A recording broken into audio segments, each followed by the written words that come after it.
Good morning, students. Welcome in your biology class. Dear students, today we are going to discuss. हमने पहले भी पढ़ लिया था ये चैप्टर कि थोड़ा सा पिछले अपने उसमें आज हम पीरियड में पढ़ा था। आज हम इसको दोबारा से थोड़ा सा आउटलाइन देखेंगे इसकी। देखो बेटा, अगर हम समरी सेल स्ट्रक्चर की बात करें कि सेल स्ट्रक्चर की समरी की बात की जाए तो सेल जो है वो उसके 3 कंपार्टमेंट्स होते हैं जनरली। एक होती है प्लाज्मा मेम्ब्रेन, साइटोप्लाज्म और न्यूक्लियस। हम इसको 3 कंपार्टमेंट्स में डिवाइड कर सकते हैं। प्लाज्मा मेम्ब्रेन हो गई outer covering of the cell. जो प्लाज्मा मेम्ब्रेन होती हैं ये आउटर कवरिंग होती हैं सेल की, जो कि सेल को एक शेप देती हैं, मटेरियल की एक्सचेंज को गाइड करती हैं कि कौन सा मटेरियल अंदर आएगा कौन सा नहीं आएगा, किस मेथड से आएगा, प्लस प्रोटेक्शन देती हैं, शेप देती हैं। दूसरा आपके पास आता है साइटोप्लाज्म। साइटोप्लाज्म जो होता है ये लिक्विड जेल लाइक मैट्रिक्स है जो कि प्रेजेंट होगी न्यूक्लियर मेम्ब्रेन और प्लाज्मा मेम्ब्रेन के बीच में।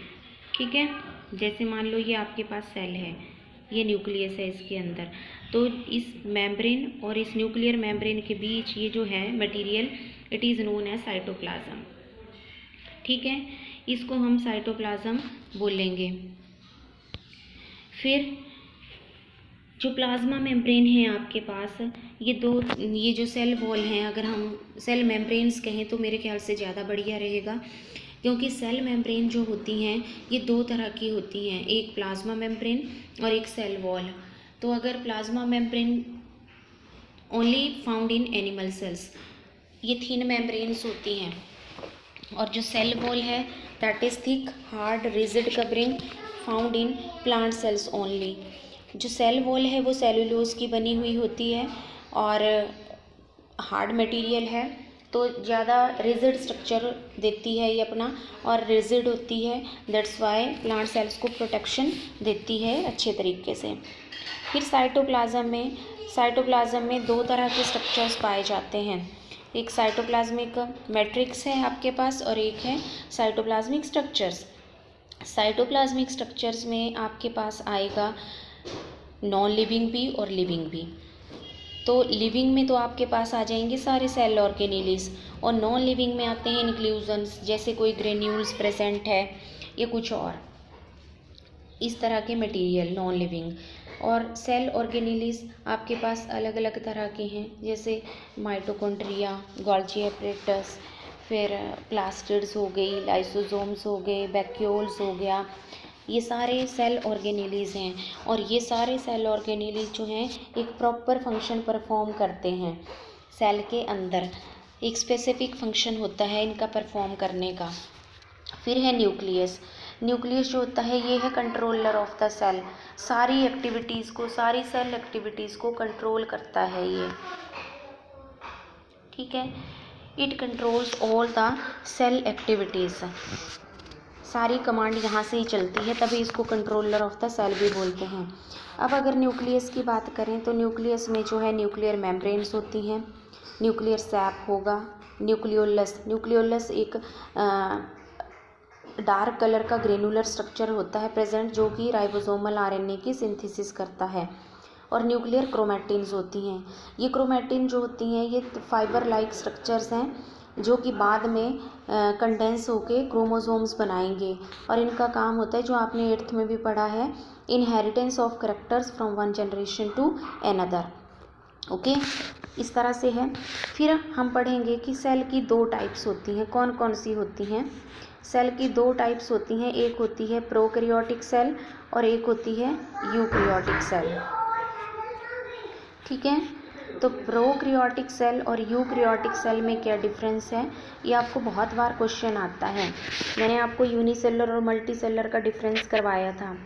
प्रोकैरियोटिक का अगर हम देखें तो ये प्रोकैरियोटिक सेल जो हैं जनरली मोनीरा किंगडम में पाए जाते हैं, ब्लू ग्रीन एल्गी और माइकोप्लाज्मा। आप सीधे ये याद रख सकते हैं कि ये प्रिमिटिव ऑर्गेनिजम्स में पाए जाते हैं। अब प्रो का मतलब होता है प्रिमिटिव, कैरियोटिक, कैरियो का मतलब बायो में होता है न्यूक्लियस से रिलेटेड टर्म को हम प्रोकैरियोटिक कहते हैं। इट मीन्स इस वर्ड से ही इंडिकेट हो रहा है कि ये ऐसे सेल हैं जिनमें कि प्रिमिटिव न्यूक्लियस होगा या प्रिमिटिव न्यूक्लियस होगा जो कि जिसमें कि वेल डिफाइंड जैसे न्यूक्लियस की ऑर्गेनाइजेशन होती है वैसे नहीं होगी।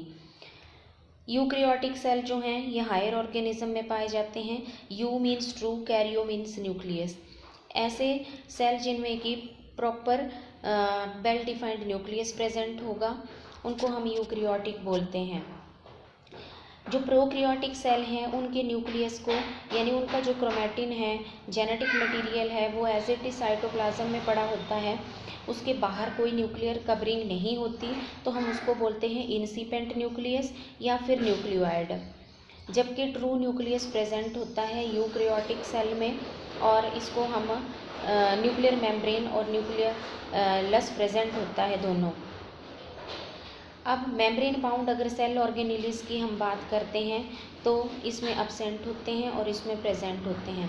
चाहे माइटोकॉन्ड्रिया देख लो, माइटोकॉन्ड्रिया हो या आपके पास गोल्जी एपरेटस है, लाइसोसोम्स हैं, कुछ भी हैं, चाहे ओनली 70S राइबोसोम्स प्रेजेंट होते हैं और वो 70S राइबोसोम्स जो हैं आपके पास वो इसमें होंगे, इसमें 80S होंगे। फिर आपके पास है कि ये स्मॉल साइज़ का होता है, सेंट्रियोल्स इसमें एब्सेंट होता है, प्रोकैरियोटिक में यू में प्रेजेंट होता है लेकिन only in animal sales.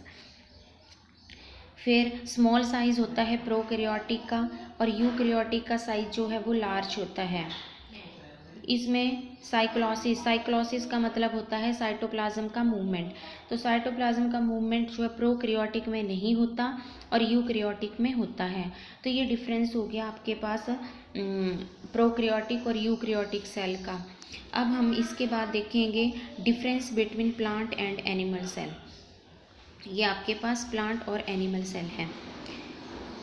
Plant और एनिमल सेल में अगर हम डिफरेंस की बात करते हैं, ये आपके पास प्रोकैरियोटिक सेल का एग्जाम्पल है बैक्टीरिया का, ये आपके पास एनिमल सेल है और ये प्लांट सेल है। ये दोनों जो हैं यूकैरियोटिक के एग्जाम्पल हैं, ये ओनली प्रोकैरियोटिक का एग्जाम्पल है। अब इन दोनों में अगर हमने डिफरेंस देखना है एनिमल और प्लांट सेल में, तो सबसे पहला डिफरेंस यही है कि इसमें सेल वॉल प्रेजेंट है और इसमें अब्सेंट होती है एनिमल सेल में। प्लांट सेल में सेल वॉल प्रेजेंट होगी, एनिमल सेल में सेल वॉल अब्सेंट होगी। प्लास्टिड जो है वो प्लांट सेल में प्रेजेंट होंगी और एनिमल सेल में नहीं होंगी। इसी तरह से वैक्यूल, प्लांट सेल में वैक्यूल जो है वो लार्ज होता है, सिंगल होता है, बड़े साइज़ का होता है। एनिमल सेल में या तो होता ही नहीं है और होता है तो छोटे होते हैं बिल्कुल। सेंट्रियोल की बात हम करें तो सेंट्रियोल एनिमल सेल में तो प्रेजेंट है, प्लांट सेल में नहीं है। इसके बाद जो है न्यूक्लियस की बात करें तो जनरली एक्सेंट्रिक न्यूक्लियस होता है। अब इसका आप समझेंगे कैसे। एक्सेंट्रिक का मतलब कि प्लांट सेल में जो न्यूक्लियस है वो साइड में होता है, ये मतलब होता है इसका। और इसका सेंट्रिक का मतलब सेंटर में होता है एनिमल सेल में। अब इसका भी एक कारण है कि क्यों होता है ऐसा, क्योंकि प्लांट सेल में जो है वो वैक्यूल किस तरफ होता है, वैक्यूल बड़ा होता है जिसकी वजह से उसने काफ़ी जगह घेर रखी होती है और न्यूक्लियस साइड में हो जाता है। एनिमल सेल में ऐसा कुछ नहीं है तो न्यूक्लियस सेंटर में प्रेजेंट होगा। माइटोकॉन्ड्रिया प्लांट सेल में कम होते हैं, एनिमल में ज़्यादा होते हैं, क्योंकि एनिमल प्लांट्स की कंपैरिजन में काफ़ी मेटाबॉलिकली एक्टिव होते हैं, हाईली एनर्जेटिक होते हैं। तो इस तरह से ये होता है। गोल्जी बॉडी की अगर बात करें तो प्लांट सेल्स में ज़्यादा होते हैं, एनिमल सेल में सिंगल ही होता है न्यूक्लियस के साथ। ओके, ये डिफरेंस हो गया प्लांट और एनिमल सेल का। अब आपके पास अगला अगर हम देखें तो हमारे पास आता है कि जो सेल के स्ट्रक्चर हैं उनका क्या क्या फंक्शन है। सेल वॉल है, ये सारे फंक्शंस क्या हैं। अगर हम कंपोजिशन और यूकैरियोटिक सेलुलर स्ट्रक्चर्स की बात करें तो बाहर से स्टार्ट हो जाएंगे सेल वॉल। सेल वॉल जो है सेलुलोज की बनी होती है, सपोर्ट और प्रोटेक्शन इसका काम रहता है। प्लाज्मा मेम्ब्रेन जो है वो फॉस्फोलिपिड की बाई लेयर है, इसका काम होता है सेलेक्टिव पैसेज कि क्या मटेरियल बाहर जाना है कि अंदर आना है। न्यूक्लियस ये कंट्रोलर ऑफ द सेल है। न्यूक्लियोलस ये राइबोसोमल फॉर्मेशन करता है। फिर आपके पास आता है एंडोप्लाज्मिक रेटिकुलम। इसका काम होता है स्केलेटल फ्रेमवर्क देना। राइबोसोम्स का काम होता है formation of protein. Golgi apparatus का काम होता है प्रोसेसिंग एंड पैकेजिंग। फिर आपके पास है वैक्यूल का काम होता है स्टोरेज ऑफ सब्सटेंसेस। माइटोकॉन्ड्रिया का होता है सेलुलर रेस्पिरेशन, एनर्जी प्रोवाइड करना। क्रोमोप्लास्ट का या क्लोरोप्लास्ट का काम होता है फोटोसिंथेसिस करना। सेंट्रियोल्स का काम होता है सेल डिवीज़न के दौरान एस्टर फॉर्मेशन। तो इस तरह से आपके पास सभी सेल ऑर्गेनेलिस के काम भी हो गए। तो इतना ही पढ़ेंगे आज, ये आप लिखेंगे भी, मैं आपको भेज दूँगी। Thank you, have a nice day.